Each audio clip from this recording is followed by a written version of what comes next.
Kahit bago pa suot mo, mas maganda pa ako sa'yo. Hoy, Douglas! Tay, Itigil mo nga yung kabaklaan mo, ha? Ay, ikaw talaga, baklang sip-sip ka talaga eh! Di mo nga! Halika nga! Buka ka talaga! Ano kahit kailan? Nay! Nay! Nay! Saan? Nay! Nay! I miss you so much! Tay? Ano naman yan, ha? Alam mo, walang mali sa'yo. Sana isama na ako ni nanay. Douglas, ano ba? Douglas, natanggap ka daw sa application mo sa Japan bilang isang entertainer. Totoo? Totoo ba yung narinig ko? Oo. Priority ko ang tulungan ng pamilya ko. So kung pwede tayo maging magkaibigan. Yo, kasama minasan! Hey!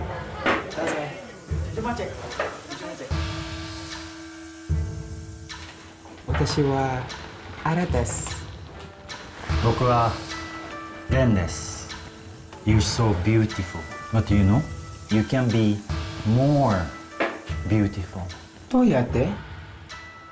Hoy, totoo ba yung mga pictures na pinadala mo? Nagpagawa ka talaga ng dibdib tsaka balakang? Oo, ate! It's true! Tuluyan na sinaniba ng demonyo utak. Tingnan mo kung ano pinagagawa sa katawan. Kung nga di pinapayagan magpabutas ng tenga tapos ikaw, magpa-opera ng buong katawan? You're always there for me, I thought you'd be here. You said you never come back here. I'm sorry. ごめん。 Bakla ka na nga, tanga ka pa. Ang dami mo kapansanan! Huwag kapal ng mukha mo! Mas mawin mo yung sinabi mo! Bakit napaaga at ang uwi mo ha? Akala ko ba sa susunod na taong ka pa? Ren? I find you at last. Ay, Jonas! Jonas! Hoy! Ano ginagawa niyo sa asawa ko? Hoy! Ano na? Tama na! Mga gamit mo! Ang ating mo sa pamamahay na to, kung may kahiyan, kakuluhan. Bakit ba hindi mo ako matanggap katulad ni nanay? Sige na, lumayas ka na! Matatanggap pa kaya si Ara ng kanyang ama o tuluyan ng masisira ang kanilang pamilya?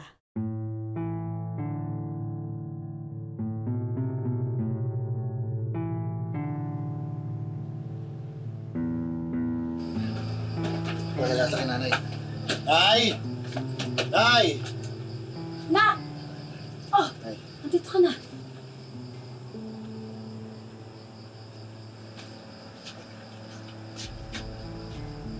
Ano ba yung pumasok sa kukote mo, ha? Alam mo namang hirap na tayo dito. Hindi na natin alam kung saan tayo kukuha ng makakain. Nagsama ka pa ng alamunin? Ay, naku. Nay! Parang game set pa sa girlfriend ko. Girlfriend! Girlfriend! Kaya nga tinawag na girlfriend dapat babae. Nay, alam niyo, sana matanggap niyo si Ara. Kasi sinusuportahan niya ako eh. Suporta? Paano ka susuportahan nito, ha? Eh, pinalayas nga yan sa kanila. At bali-balita, nagsara na yung kanilang karinterya. Ay, huwag po kayong mag-alala. Hindi po ako magiging pabigat dito sa inyo. May naipan akong pera.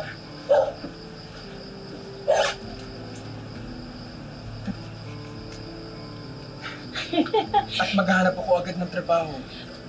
Yun naman pala eh. Ba't hindi mo naman kaagad sinabi? Kulang to, ha?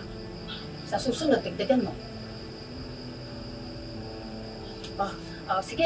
May bibilin muna ako. Sige na, ikaw na bahala sa kanya, ha? Ayusin niyo na yung kwarto niyo. Sige. Sige. Ano ba?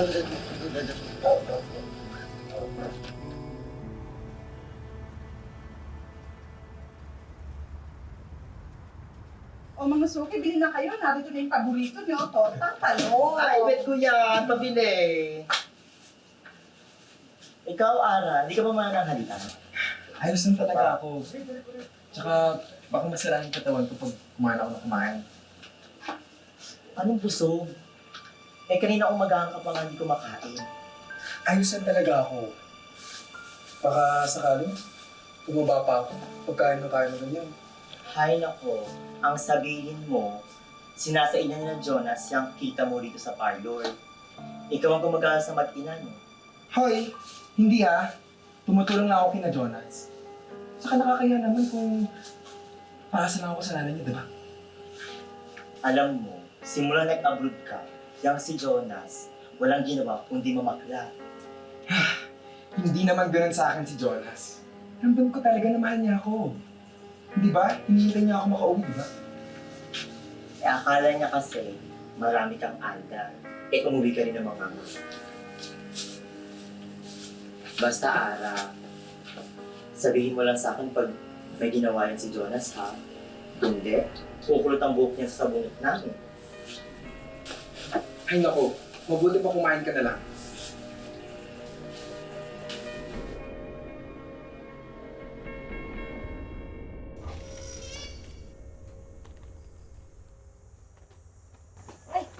Ara, ba't nandito ka na? Kasi monthly po namin ni Jonas, kaya nagpaalam ako sa parlor kung pwede kami lumabas. Asa na ho siya? Wait, sandali lang. Ba't ang aga mo? Baka gusto mo na maupo. Okay lang po, tita. Hindi Hindi. na po ako mapakali. Pagod ka, sige na, maupo ka muna. Okay lang. Ara? Jonas. Jonas, saan ka ba pupunta? Ito naman eh. Sino ka? Ikaw, sino ka ha? Eh, shota ako ni Jonas. Jonas, anong ibig sabihin nito? Sino mo rin ako? Ara,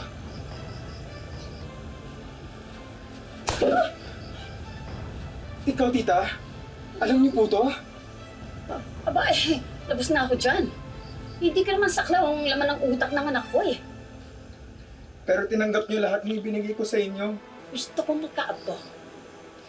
Kaya mong ibigay? Kahit ano pang retoke yung ipagawa mo, hindi ka magkakaanak. Jonas, alam mo na nga niloko ko sa Japan. Pati ba naman ikaw? Ara, lalaki rin ako. Siyempre, tunay na babae rin yung hanap ko. Matatanggap mo lang sana yun. Na ano? Ipagpapalit ba na ako? Ikaw babae ka! Hindi mo ba alam na may girlfriend na si Jonas? Alam kong may bakla siya at alam ko din na hindi ka mamahalin ni Jonas. Buwisit ka!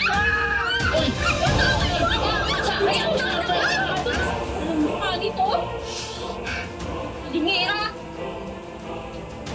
Mga hayop kayo!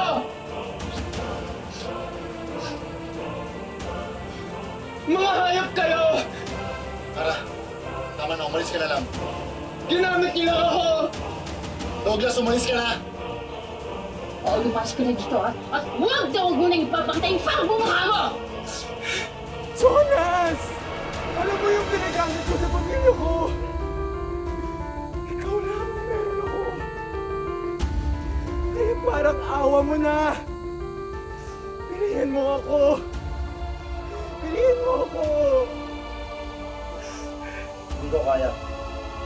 Umalis ka na.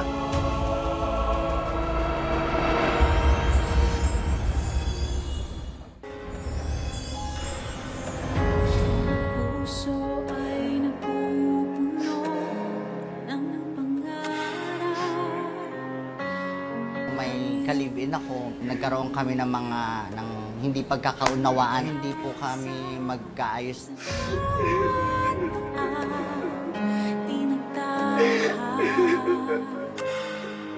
Ngunit isang pagkakamali na sa'yo ay umibig. Sa isip ay di naalis. Alaalang walang kasing sakit. Ako ay babangon, bibitawan ang kahapon, mananatiling Ay, nabalitaan mo na ba, Tay? Yung uli ko, iho mo. Ano ka lang din ni Jonas. Yan ang sinasabi ko. Kahit anong pagawa niya sa katawan niya, wala talaga magmamahal sa kanya ng totoo. Bakit? Nasaan ba yung kuya mo? Doon daw po sa parlor. Doon daw siya tumutuloy. Hindi ka sa kanya eh. Ano? Si Ara natutulog sa parlor? Tay, matitis niyo ba yung anak niyo? Pupunta ako si Ara ngayon sa parlor, iuwi ko siya dito. Bukan mo. pareho ko kayong palayasin sa bahay na to. O sige, aalis na ako. Tingnan ko lang kami makain kayong dalawa. Ako lang naman bumubuhay sa inyo.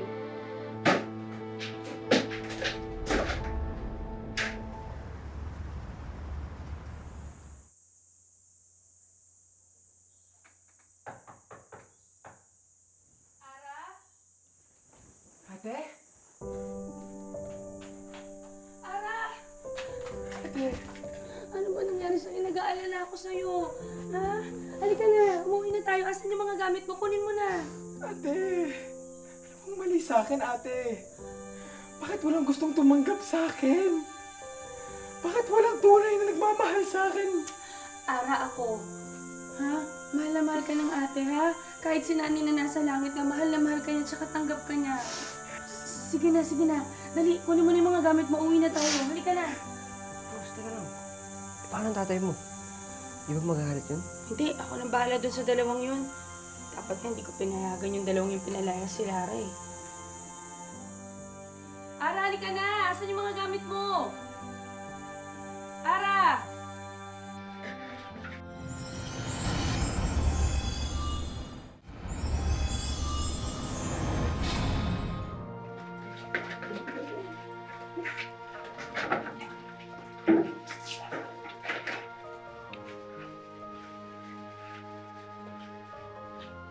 Tay! Tay!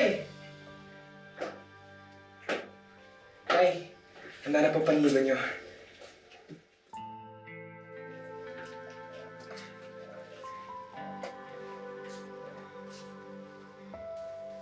Tayo, ayan na po. Ang paniban niya. Di ba sabi ko ayoko nandito ka? Nasisira ang araw ko. Mahirap bang intindihin yun?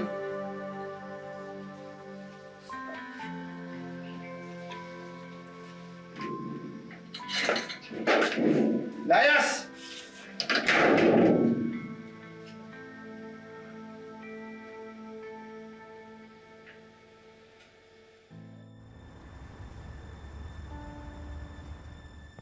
Ate, may diabetes na pala si tatay. Bakit hindi niya agad sinabi sa akin? Eh, matagal ko na nga gustong sabihin sa'yo, kaso kilala mo naman si tatay, ma-pride yun eh. Ayaw niyang ipaalam. Next na ako ah. O, isa sa ka pupunta ha? Ba't kung may dala kang bag? Ano? Ano? Isa? Tay, Ano yun? Tay. Ano to? Aalis ka? Nak, Total natigil rin ako sa pag-aaral dahil sa sakit niyo. Maghanap na lang ng trabaho. anak naman. Kung kailan naman ako nabulag, saka mo ko iiwanan. Isa anak, kala ko magkakampi tayo. Ano ba? Kayo ang gumawa niyan sa sarili ninyo. Kaya kayo nagkaganyan dahil sa bisyo ninyo eh. Tayo may sarili din akong buhay. Kailangan ko muna unahin yung sarili ko. Saan ka pupunta, anak? Kailan ka ba? Tay! Dahan lang po, Tay! Tawag niyo ako!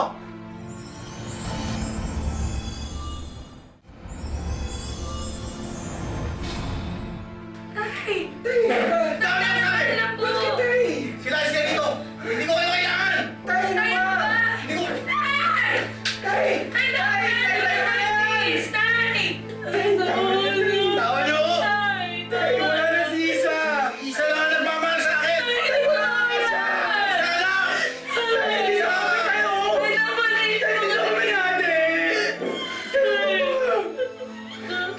Tawag niyo!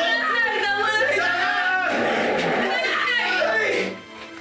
Tay kasi! Tay na ba? Andito kami oh! Tay! Wala na si Isa! Tama na! Ako, Tay! Mahal na mahal ka namin, Tay! Ako! Mahal kita, Tay! Tay, mahal ka namin ni Ara. Wala na si Isa. Tama na. Ha? Katapos ng lahat ng ginawa ko sa'yo.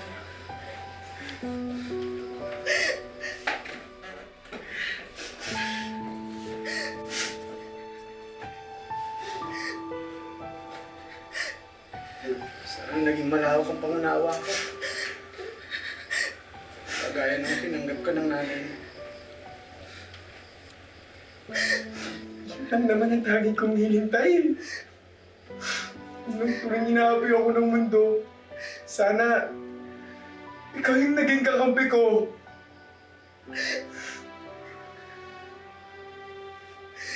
Matagal na akong bulaga na. Hindi ko nakita noon. Ang lagi mo lang iniisip para sa pamilya natin.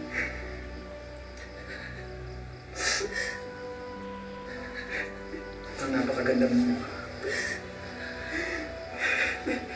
Hindi ko na makikita.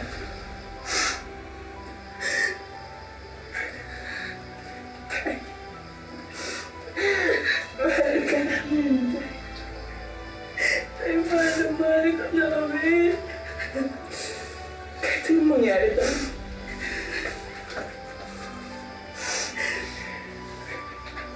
Pangarin mo ako, anak. Nakakatawa kayong panoorin. Kung buhay lang ang nanay, matutuwa yan sa inyo kasi okay na kayo.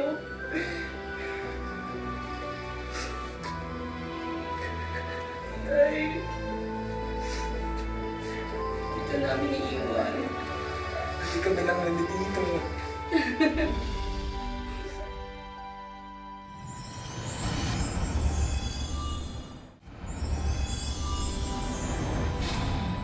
Pinapagalitan ako ng tatay ko or nasisigawan kasi nga po matanda na siya, di ba? Naiintindihan ko naman po yun. Pero hindi ko talaga inisip na tatalikuran yung magulang ko or mag-iibang bansa ako, ganun. Tatakas na lang ako sa obligasyon, ganun. Siyempre, tatay ko po yun. Talagang mahal ko po yung tatay ko. Kasi siya na lang po natitira na kasama ko sa buhay. Mga suki kong beautiful! Sino gusto magpagupit? Sir, pagupit? Sino gusto magpa-makeup? Pareban! Hi miss, gusto mo magpa-makeup? Baka gusto mo maging magandang katulad ko na nagmana sa nanay at tatay ko! Tay!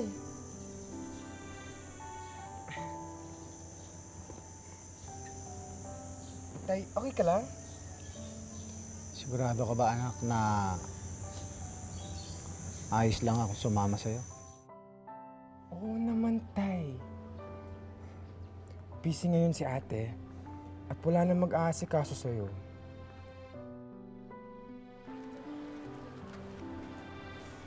Kaya, simula ngayon, ako na magiging paa at mata niya, Tay.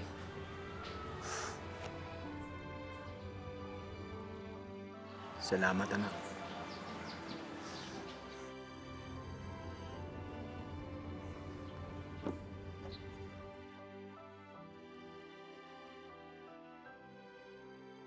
Halika na, Tay. Tari na para makarami tayo. Hoy, mga suke! Ang taong sobra-sobra daw kung magmahal, sobra-sobra din kung masaktan. Pero sa kabila ng mga nagawa ng kanyang ama sa kanya, sa huli, mas pinili ni Ara na magkaayos silang dalawa. Ngayon, si Ara na ang nagsisilbing mga mata at paa ng kanyang tatay. Siya na lang kasi ang tanging may malasakit at kinakapitan ng kanyang ama na halos mabubulag na at hindi na rin nakakalakad. Sa ngayon po, ako na lang po nag-aalaga sa tatay ko. PWD na siya, yon. Ang nagme-maintenance na siya everyday sa sugar. May depression na po yung mata niya.